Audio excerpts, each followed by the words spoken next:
Merry Christmas, everybody. I hope you guys had a great one yesterday. We have a little present for you that comes out today. I did an exclusive interview with the Democrat who's responsible for releasing the Epstein files, Rogan, and that is going to drop tonight. And that is going to drop for everybody. So it's giving everybody a little taste of what it's like to subscribe on Substack to Crystal, Kyle, and friends. So if you like the interview and if you support what we're doing with KKF, then go over to Substack and sign up. And that, of course, helps us out. Remember, we take zero ad money and stuff like that. So real grassroots stuff here. So, but I wanted to, for Christmas, I wanted to make sure that everybody gets to see the entire Rogan interview. So everybody's going to get it. Definitely check that interview out. It is awesome. He walks us through, like, step by step, what it was like to get it released, the strategies him and Thomas Massie had to use to get it released. So you definitely don't want to miss that. I'm actually looking forward to watching it because I haven't listened to it yet. That's right. It was just me and Rogan, yeah. I have really been impressed with him, like, hell yeah, the latter part of this year in particular, because it's easy now. All the Democrats have jumped on the Epstein thing, but when he first started pushing, and when they did the whole, like, their influencer binder thing, and then they put out the memo and were like, nothing to see here, he was the one who really jumped on it. And the standard establishment Democratic line was like, oh, this is just a distraction, it's just a distraction. And he found a way to push and realized this was a weak spot in the MAGA coalition, and I think has been, this is one of the most effective things in terms of dividing the MAGA base, putting real pressure on Trump that I've seen. And it's forced Congress to actually move. It's forced now the Department of Justice, like, obviously they're not fully complying, but it's forced them to have to do some stuff. So, and the way he talks about it too, framing it as the Epstein class, I don't know, I'm very impressed with the way he's been able to put this together. Does it not let us mute it? I don't know. It's very like insistent. You turned it off 3 times, and it's like, nah, we're gonna go ahead and talk I'm anyway. just gonna end it because we know more or less where to go from now. So yeah, sounds good. Yeah. So we've got some updates in the MAGA civil war. I believe we've got now Laura Loomer and taking shots at saying that she's the reason that Alex Jones turned on Candace Owens. Yeah, so Alex Jones came out and made a big deal about how Candace is getting stuff wrong. She's just factually incorrect. I'm going to do a big report explaining how she's just wrong about TPUSA being involved in Charlie's murders. So he does that whole spiel. And then naturally a lot of people in his audience, they're primed to be massive conspiracy theorists. They're like, well, fuck you. Who Alex Jones got the call. He's now, like, working for Israel, basically. And so Laura Loomer, I don't know if she did this because she's actually, like, agreeing with Alex Jones here, or if she's doing this because she's trying to further discredit Alex Jones. I actually don't know what her motive is, but Laura Loomer came out and was like, the reason he's saying this stuff against Candace Owens is because of me. Well, I think she just likes to position herself as influential, and I think she genuinely is influential in certain the White House all the time. But that's like her calling card, is that she's so influential and she makes all these things happen in the Trump White House. And now with Alex Jones, she says a couple weeks ago, Alex Jones and I had a very long private conversation about some bad actors in what she calls the woke right, which is just like, people who are critical of Israel. Many of whom are just genuine anti-Semites. But anyway, and Alex told me he was starting to come around to what I've been saying for the last 2 years. Eventually more people will wake up to the psyop. It's just like, I don't know. It's crazy to me to see Alex Jones getting out conspiracied. Well, that's the thing, right? Not even to the right, but just, like, to the conspiracy, which is, like, that's his whole bread and butter. So, yeah. I think he's jealous. I think he's genuinely jealous. You think that so? Candace is now the new shiny toy among the conspiracy-obsessed right.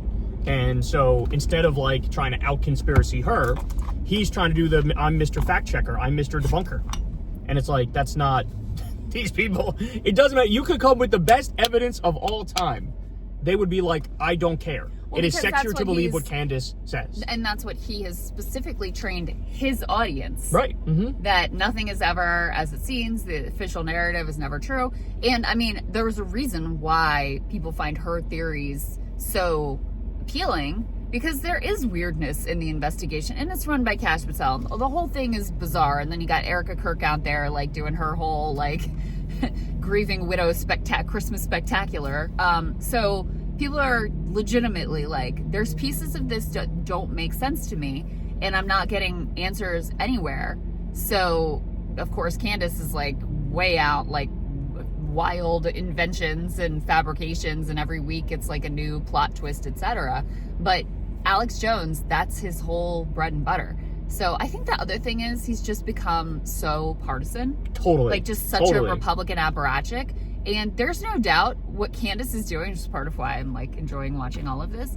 What she's doing is really bad for Republicans because Which is why it's great. It's awesome. Exactly. They had their whole narrative set to go, like Tyler Robinson. Blame the left, blame the trans girlfriends people. And all of this stuff. Like, they wanted to make him this, like, fascist martyr. They had their whole big, you know, fascist memorial for him and whatever. They wanted to use it. I mean, they were effective in over 600 people had lost their jobs because they said the wrong thing about Charlie Kirk after he was killed, etc.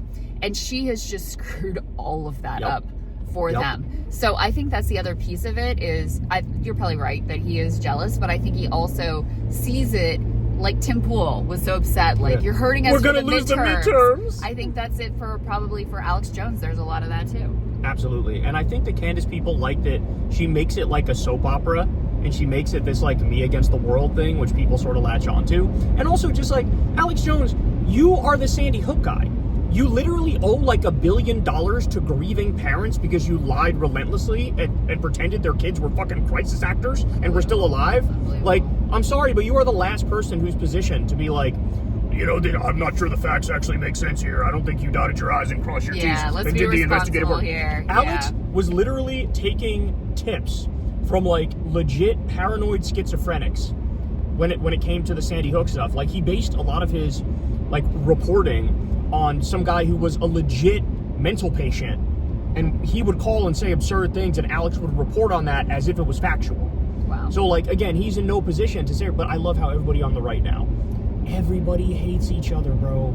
It's amazing. You even have people that are nominally supposed to be on the same side taking shots at each other. Like Nick Fuentes cannot stop hitting Tucker Carlson, even though Tucker is basically out there trying to swat off fucking Ben Shapiro and Mark Levin and all the people on the other side of this MAGA civil war. Yeah. And then he's like, hey, asshole, we're supposed to kind of be on the same side here.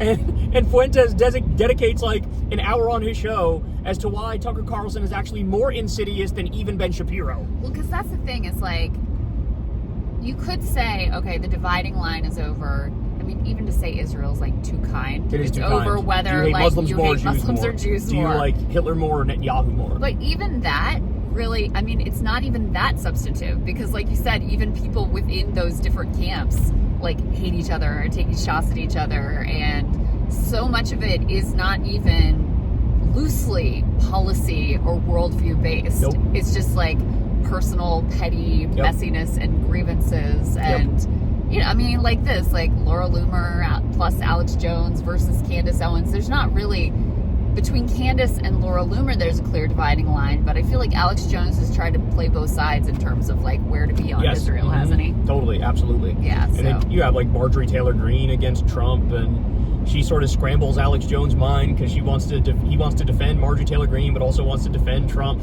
Alex is still going with this line on the Epstein files that's like, Trump in the Epstein files is the hoax. The Epstein files themselves are not a hoax, but Trump in the Epstein files. Oh my God. I don't know why I made Alex Jones sound a little more like Jank there. Yeah. I don't know why I did that. The Jank impression came out. Trump in the Epstein files is the hoax. It's not, like, so he's trying to make a distinction between the two. Like Bill Clinton in there. Yes, now exactly. That's real. Right, but Trump... I still believe the Epstein files is a thing, but Trump is not guilty. Come on, guys. Which, by the way, like, the fact that he's saying that is the most, I mean, you're talking about honesty and dishonesty. That is the most dishonest shit, because you cannot shove your head in the sand and pretend to not see the 150 different stories about Trump in the Epstein files very openly, you know? Oh, man. Yeah, well, we were talking about Fuentes. I mean, Fuentes is really, like, the sort of alpha in all of this, because you've got so many of them trying to, like, suck up to him because they see his audience. You know what it is? It's not that he's the alpha. He's the pettiest. Yeah. And if this is a battle, and I think people online, they like pettiness. Totally. They like a vindictive, bratty, snotty little bitch. Yeah. You know? And that's why Jimmy Dore had his moment in the sun. As well, of course. You know? Jimmy Dore had his moment in the sun in like 2018 because he's the pettiest, snobbiest, brattiest, like, I'm leftier than you guy in the country. And now Fuentes is the I'm more right-wing than you guy. And everybody's like, yeah, go get him. Yeah, totally. Which I get it. I mean, we watch it sometimes because it's fucking hilarious. It's entertaining. Absolutely. Yeah, so Rogan and Shane Gillis were talking about oh, God. Fuentes versus Piers Morgan. And Rogan said something that was like an expert sparring with someone who thought that they knew how to fight. Yeah, so Rogan was basically trying to say Fuentes got the better of Piers Morgan, and it wasn't even close, because it's like Fuentes knows how to fight. Piers Morgan thought he knew how to fight. He's like comparing it to his MMA world where somebody gets their ass beat. Yeah. And it's like, the thing I despise about this so much is the whole Rogan world, like, all of you idiots are just vibe mongers. Like, it's all about the vibes, it's all about the feelings, and it's so funny because usually these, like, bro-y guys pat themselves on the back like, we're the logical ones, we care about facts, like, women don't care about facts, they're all feelings. And I've never seen people more invested in feelings and vibes. He vibed himself onto the fucking Trump train, right? Yeah. And now this is the same shit where, why are you, like, glazing Nick Fuentes casually, when if you actually go to the substance of what happened in that interview, I'm sorry, and I'm not a fan of Piers Morgan by any stretch of the imagination, but he beat his bitch ass into the ground. He beat his ass into the ground. It wasn't even close. And all he was just asking him questions like, okay, well then why did you say this? Oh, hey, you just, like, flagrantly contradicted yourself in front of everybody. Do you want to take that back? Like, you do realize that makes no sense. You do realize that, like, you're not a 14-year-old boy, right? Why the fuck are you out there joking about the fucking Holocaust? Like, you're almost fucking 30 years old, really? You haven't grown out of this, like, edgy humor? Like, what is this, right? So that's what pisses me off about the Rogan spheres. Like, and then he also doesn't understand or care how much impact this has on other young, impressionable men.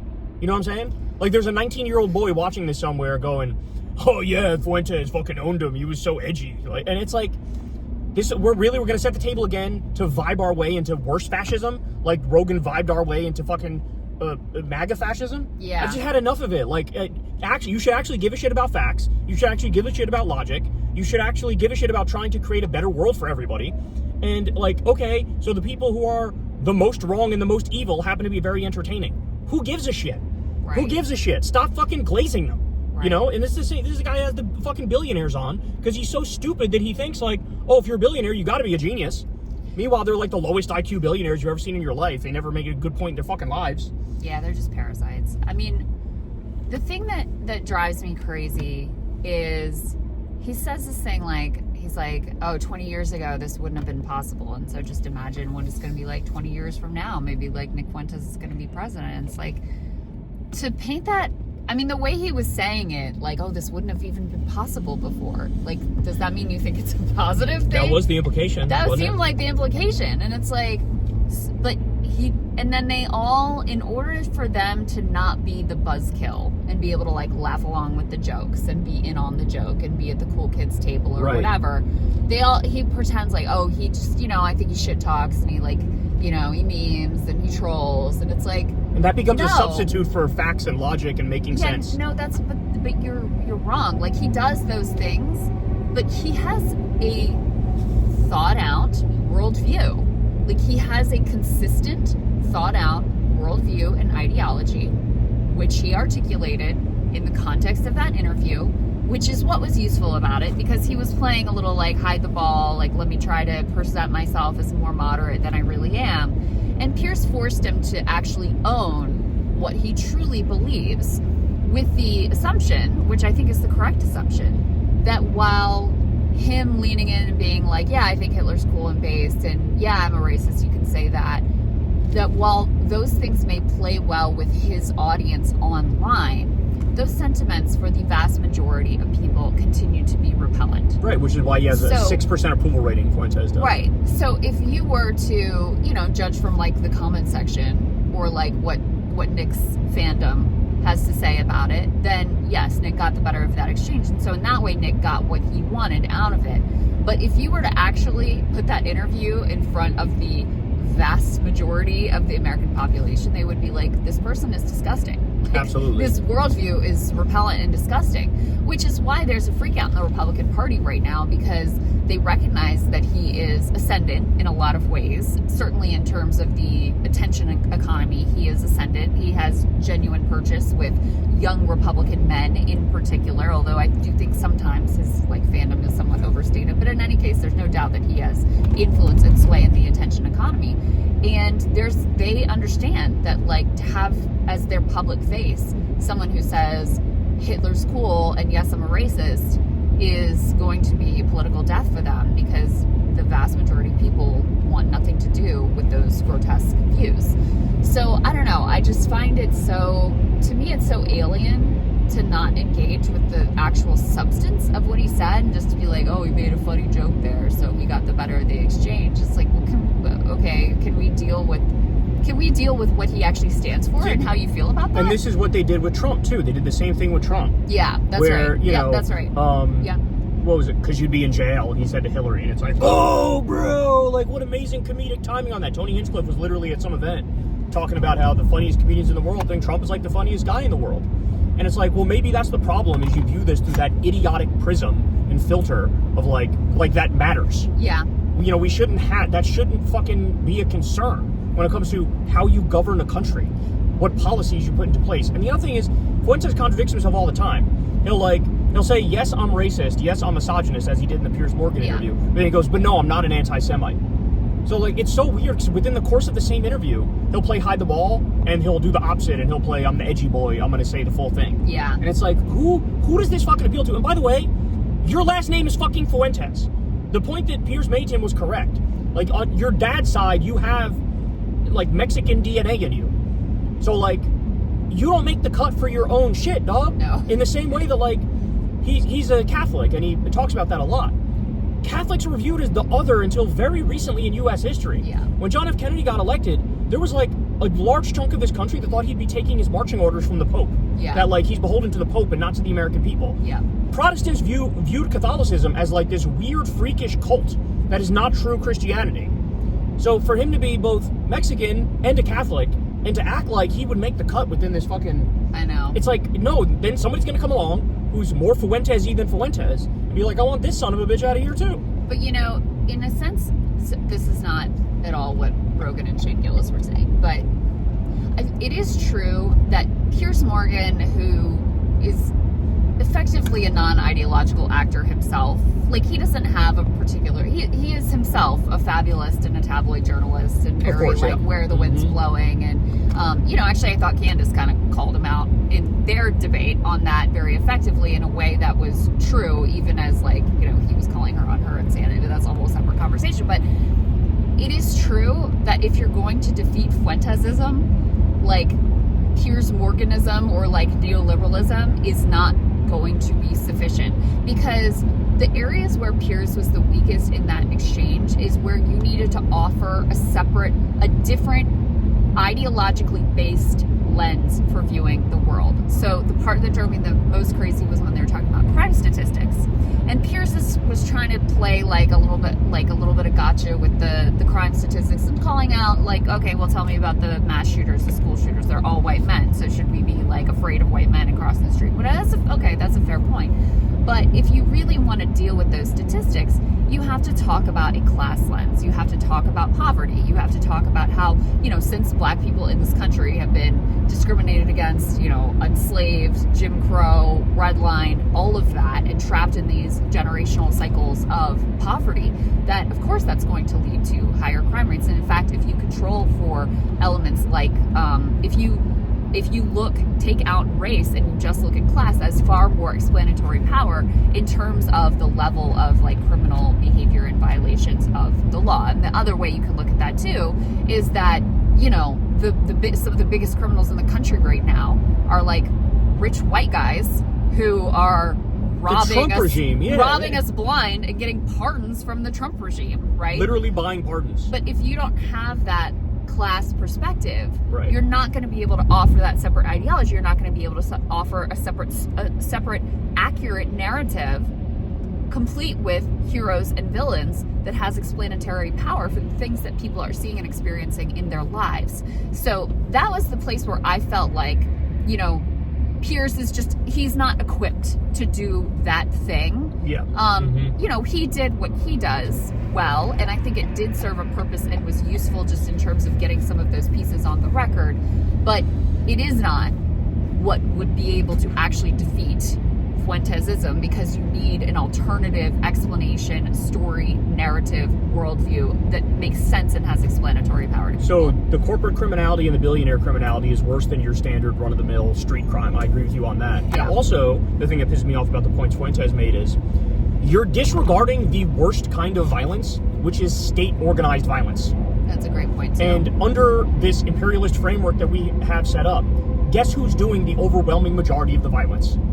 It is the Western countries with the Enlightenment values that suck themselves off so much about being so superior to everybody else, right? Like Israel's fucking bombing babies on a daily basis, committing a genocide. We're arming and funding a genocide. We're also starting a fucking stupid war with Venezuela to steal their oil. We did the same thing in Iraq, right? So like terrorizing our own citizens on our own streets. Of course. So, but that doesn't count in his framework because, a black guy robbed a convenience store and we have good like FBI statistics on that. It's like, who gives a fuck? Who cares? Right? Like, that doesn't give you the whole picture, not even close to the whole picture. It's like the IQ-obsessed people who pretend like the end-all, be-all is IQ. It's like, I don't know about you, but I met a lot of people in my life who might not score very well high on an IQ test, but they're fucking savant geniuses in other fields that we can't measure. Yeah, right? I've also, I often think high IQ people they're able to convince themselves of things that are the dumbest shit. Yeah, and that are like objectively wrong or evil. So it's like a horseshoe theory for IQ, where it's like almost the smarter you get, you actually loop around and become a fucking idiot. I actually believe in that. I've seen that with my own two eyes. Like your IQ is like 180, but you're basically ruining your life with stupid decisions. Absolutely. Or there's actually some research to suggest like they're less honest because, like I said, they're more likely to cheat because they are more equipped to justify it to themselves to come up with some like convoluted theory why actually this is fine. Convince themselves a dumb extremist political ideology is good. Yes, right? Exactly. Like, I don't know, it's okay that we have gas chambers because of reasons XYZ. Like, okay, you're using your IQ for evil there, so like IQ as this end-all be-all metric is stupid. Yeah. Anyway, let's move on. Digress. Yeah, all right, let me see what else we got in here. I gotta pull up our list again. Okay, so, all right. Epstein stuff.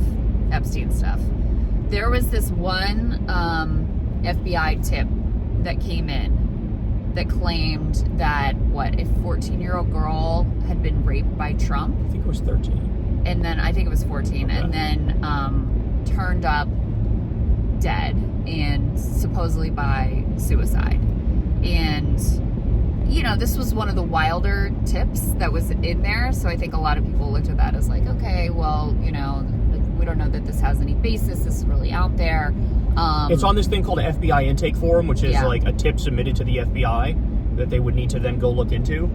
Right. So in theory, this is one of those things where like you could have a paranoid schizophrenic somewhere in the country just submit a tip to the FBI saying whatever.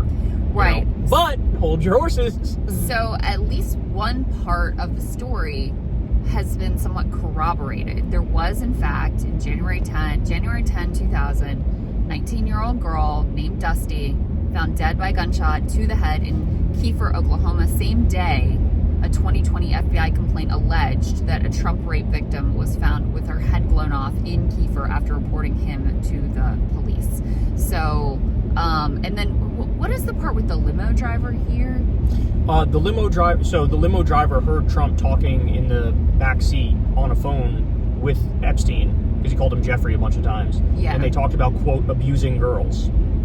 And he said he wanted to pull over and beat his ass hearing the contents of the conversation. That's what that part's about. And there was another separate one, I don't know if you saw this one, about like Trump impregnating some like 13 or 14-year-old girl, then her getting pregnant, then the baby comes out, newborn baby is born, and then they're on a yacht in Lake Michigan or a boat in Lake Michigan, and they dispose of the body and kill the baby.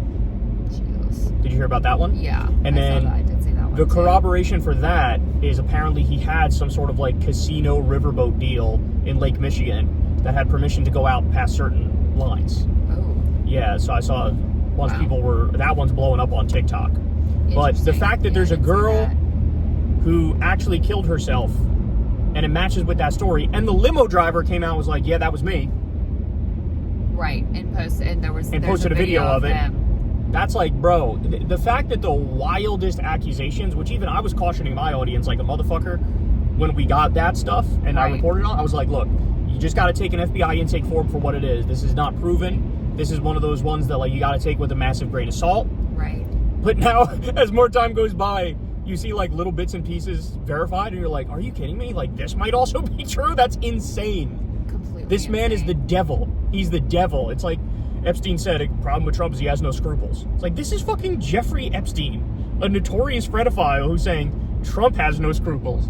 Yeah, that's insane. He told Bannon, days before he enters prison, told Steve Bannon that, he is the reason that Trump loses sleep at night, that he's still around, and I don't know. Well, Mark Epstein thinks he got killed by Trump.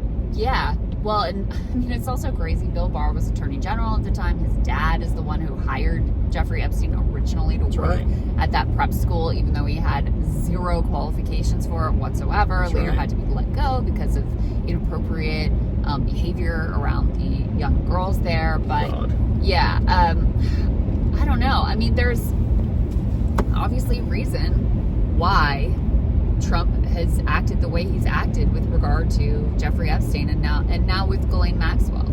Like, I think one of the most damning pieces of evidence against him is just the lengths he has gone to keep Ghislaine Maxwell happy. Like getting her moved to that club-fed prison where she's got her puppy and the warden says he's tired of being her bitch because he has to do whatever she wants him to do. That's right. That is all coming from the top. That's right. And that tells you he will do anything to keep her quiet, whatever she knows. So, it's wild to me. So a couple things. What do you make of the fact that they're putting this stuff out at all? Because my assumption, when Roe and Thomas Massie, when they got this law through and Trump was bullied and sort of like cornered into signing it, I assumed that everything about him would be scrubbed. They tried to. Nothing about him would come out. So what do you think happened here? I think the wheels came off. I think they didn't prepare. They didn't actually do the work that they had to do in order to get these files prepared. They were scrambling at the last minute to do it. You have a bunch of rookie mistakes. I know a lot of people say they think it was on purpose, that you have like these FBI agents basically going rogue, and they're like, but I did see a theory that because of Doge, the FBI no longer paid for like the upgraded version of Adobe. I saw Adobe. Yeah, that's pretty funny. As a result of that, they couldn't redact it properly. But that is it incompetence or is it like going rogue? I lean a little more towards incompetence than going rogue. The only thing that I would say is, because I was originally thinking the same as well, like, oh, this whole administration is just a mess and a shit show, right? They can't do anything. They can't even do a cover-up properly, right?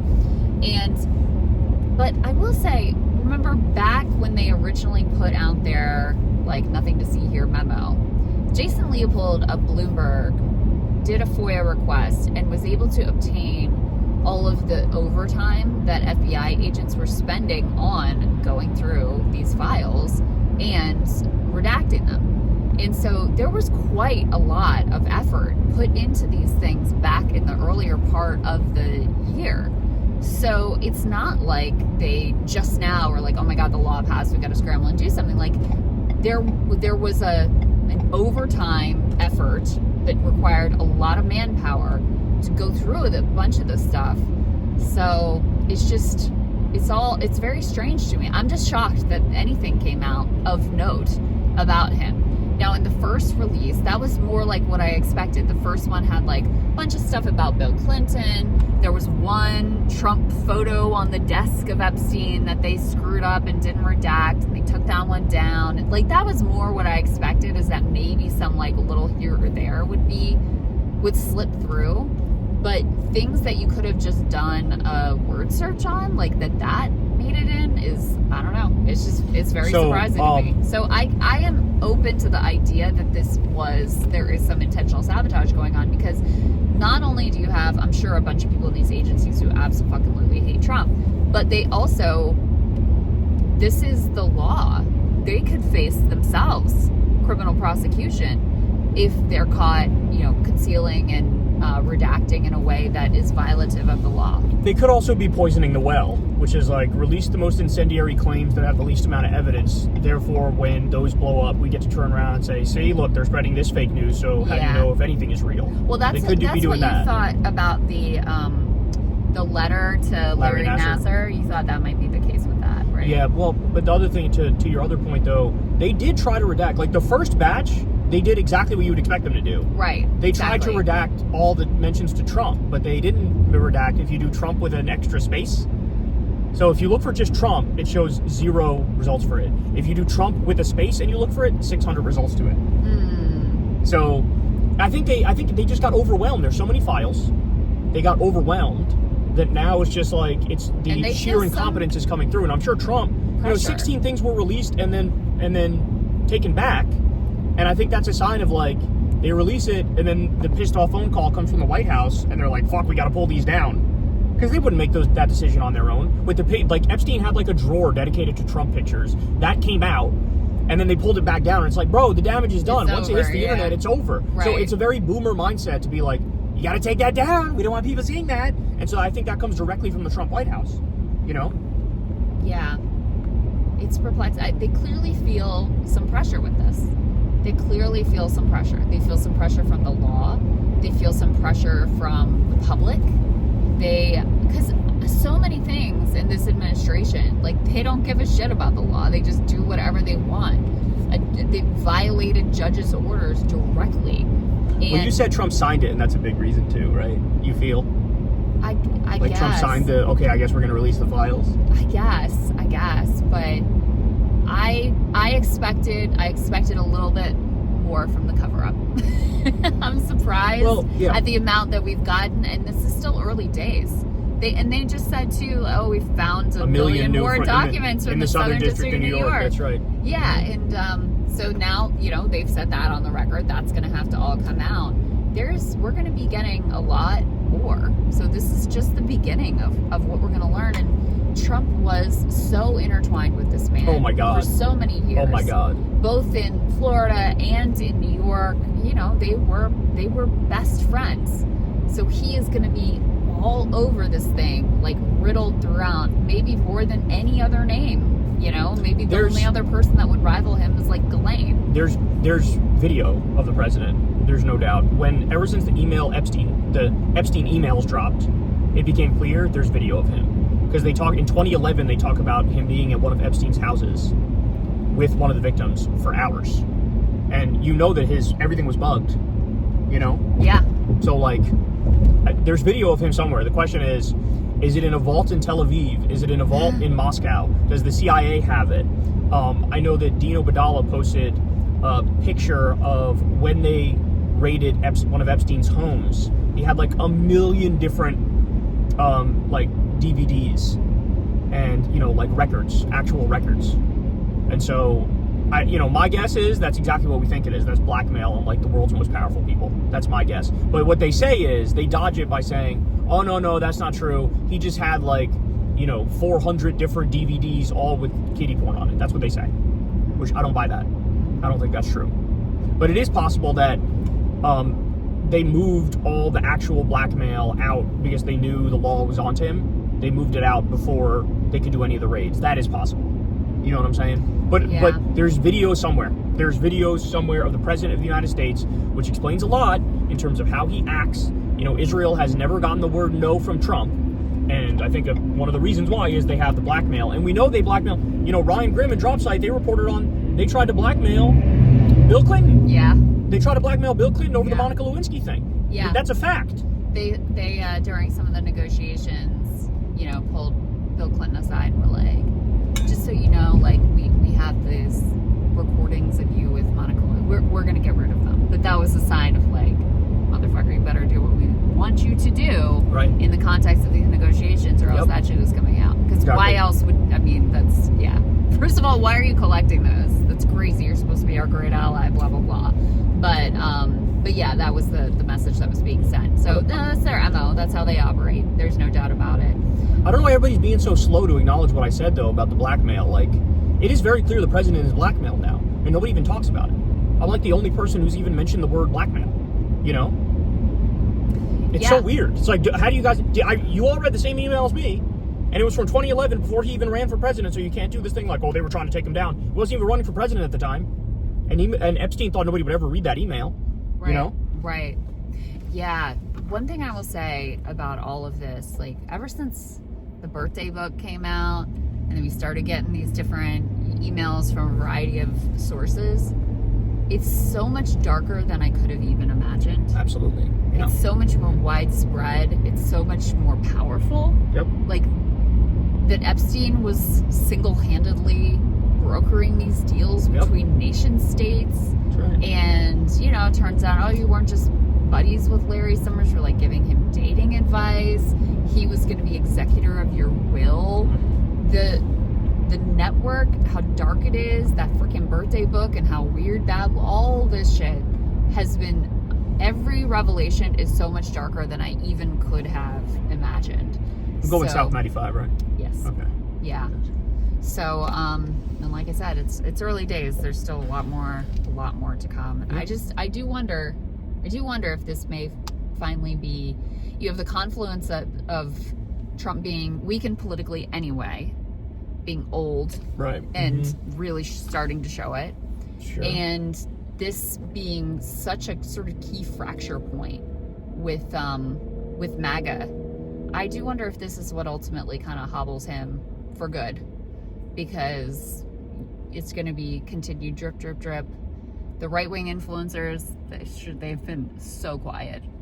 They haven't said shit. They have not said a they fucking can't say word. anything. And the thing is, he's got nothing he can cling to. It's not like he could do, like in the first term, people were like, oh, but the economy is doing well, you know? Right. It's like now he doesn't even have that. So if the economy's not doing well, your foreign policy is as warmongering as you could possibly be, you know, you're fucking waging war on the American people and invading the United States of America. Letting AI come and take everybody's jobs. Yeah, bragging about that even. Yeah. Like giving speeches like, yeah, it's going to take your job, you know? So, like, what do you have to fall back on? You have nothing. Yeah. And everybody knows it. Related to that, we've got this news in terms of the housing market, where you now have home sellers outnumbering buyers by 530,000, the largest gap ever recorded. So you have way more people who want to sell their homes than you have buyers who are willing to purchase them. So it's like a huge mismatch, because even though people want to sell, first of all, mortgage rates are still high. And second of all, the prices are still insane. So people may want to offload them, but there's no one who can afford to buy them. And the prices haven't come down significantly at all. And then Trump, who is a developer and like at his heart, like a total NIMBY, his biggest concern seems to be that people's housing valuations stay really high so that the price would never adjust, so no one could ever afford anything. Yeah. No, I mean, the housing market is so out of whack. It really feels like 2007, 2008 all over again, you know? Like, how are people supposed to ever buy a house?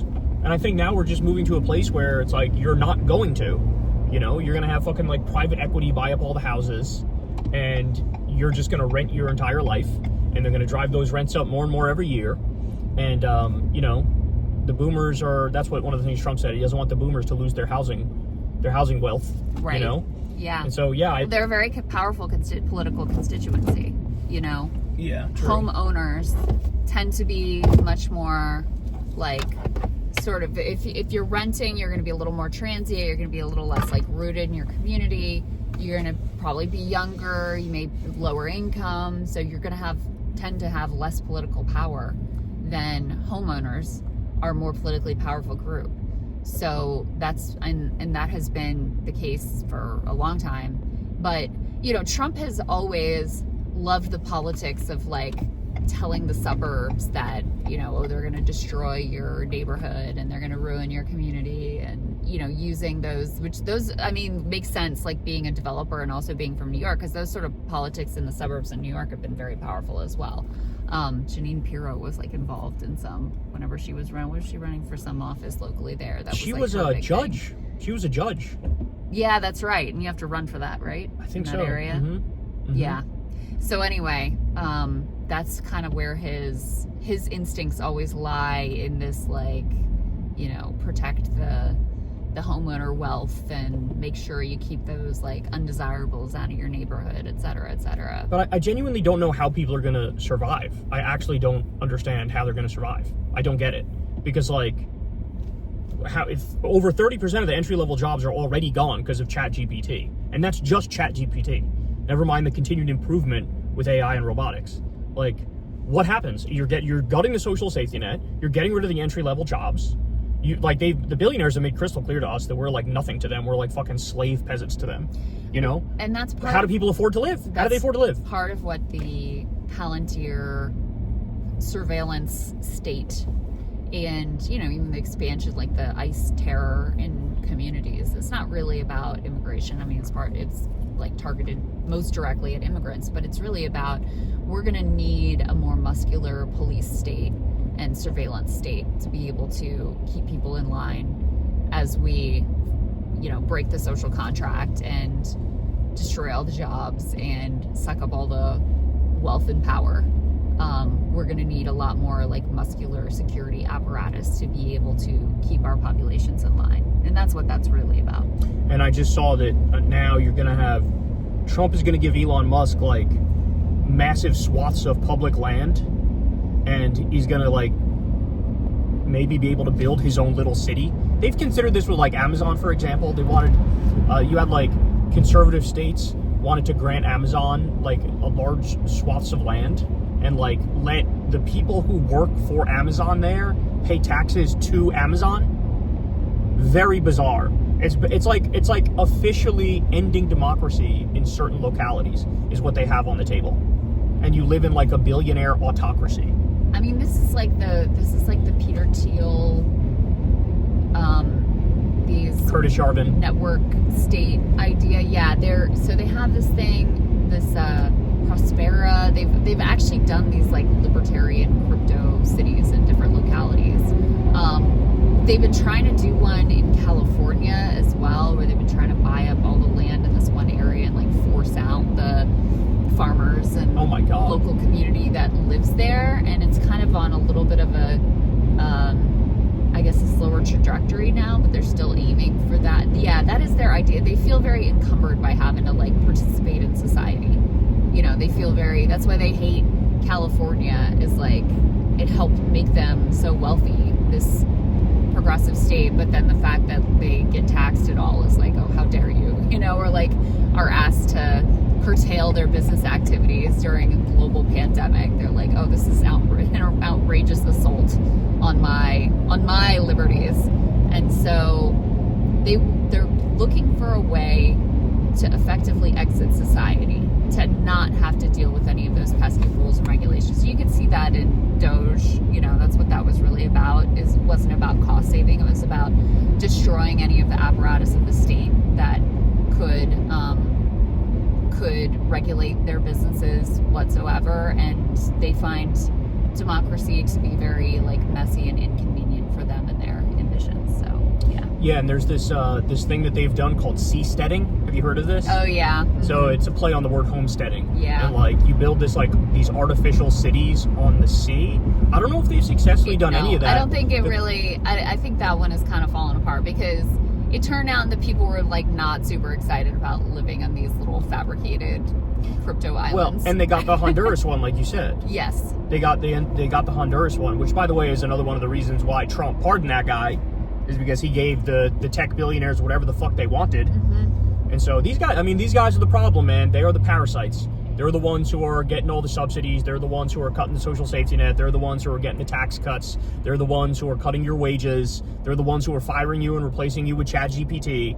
Like, they're the real problem. And if we don't rein these fuckers in, they will be the death of us. So let's talk a little bit more about that class solidarity. We've got a Stephen A. Smith banger for you, babe. Oh, God. He was railing against progressive taxation, saying, we're supposed to leave it to Bernie Sanders and AOC. We're supposed to leave it with individuals that will tell you that it's perfectly okay to tax 70% of your money. So he has no idea what a marginal tax rate is. None. And I've said this previously. I said it on the I've Had It podcast. I've had it with not a single conservative knowing what a marginal tax rate is. And I swear to God, Crystal, at least once a month, they prove me right. They used to do it up and down on Fox News. Bernie wants to take 90% of your money. Bernie wants to take 90% of your money. Some of these people are dumb, and some of them are nefarious. Like, for most of them, I'm going dumb. For most of them, I'm going dumb. I think there are a handful that are nefarious and lying, but I think most of them are dumb. You think Stephen A. knows what it is? No way. There's no way he knows what a marginal tax rate is. I don't know. No way. These guys, like, the one thing that they really focus on and care about is their money. So it wouldn't surprise me if he knows that what he's saying is basically dishonest. At what but for point? a lot of these guys, like, not at the, normie level, I guess, but for the elite, like, Fox News host types, I think a lot of them know. They just want to portray it Brian in the Kilmeade worst knows? possible way. Do you think yes, Brian? I do. Do you think yes. Steve Ducey knows? Yes, I do. totally disagree on both of those. I do. I disagree. Guys, think they you know. tell us what you think in the comment section. I'm very curious what you guys think about it. I might poll this on my Twitter. They want to mislead the public. They want the public to think that, taking 70% of the stuff, that's outrageous. I agree with you. They mislead blah, blah, blah. on a lot of stuff. I agree with you. Yeah. But this is one where I can't picture Stephen A. Smith laying in bed at 2 o'clock in the morning on a random Wednesday reading the boring-ass Wikipedia page on marginal tax rates. I can't see it. And I don't think anybody's ever sat him down and said, here's the difference, Stephen. Marginal tax rate is after you make a certain amount of money. Over that, then you tax it at that rate. Take an interest in is their money. Is their money. Well, and in the case of Stephen A., the New York Knicks. Well, what's worse? What's worse? Lying or not knowing? That's my question. I don't know which is worse. I think it's actually worse. What I'm saying is worse, that you know, and you're just like misleading the public so that you can keep more of your stuff as like an extremely wealthy person. I think that's worse than being dumb. What do you think? I'm a little torn on this one because I feel like it's a society-wide failure that I think most people don't know what a marginal tax rate is. I think it's a failure of our education system. I think it's a failure of our media. I think it's a failure of our politicians. I think it's a failure at every single level, that if I go to a random person and say, tell me what a marginal tax rate is, most of them won't get it right. You know? Mm-hmm. Because it's like the cornerstone of a progressive taxing system. It's the cornerstone of it, and it's what allows a civilized society to bloom. Mm-hmm. Like, that is the core of a civilized society. You tax the wealthy at a higher rate, you redistribute that to give people education and healthcare and roads and good things. Yeah. Right? And the fact that you got this asshole going, Bernie wants to take 70% of your money, AOC, it's like, are we really doing this? Like, it's insulting to my intelligence that I feel like I have to come out here and say, that's not how it works, Stevie.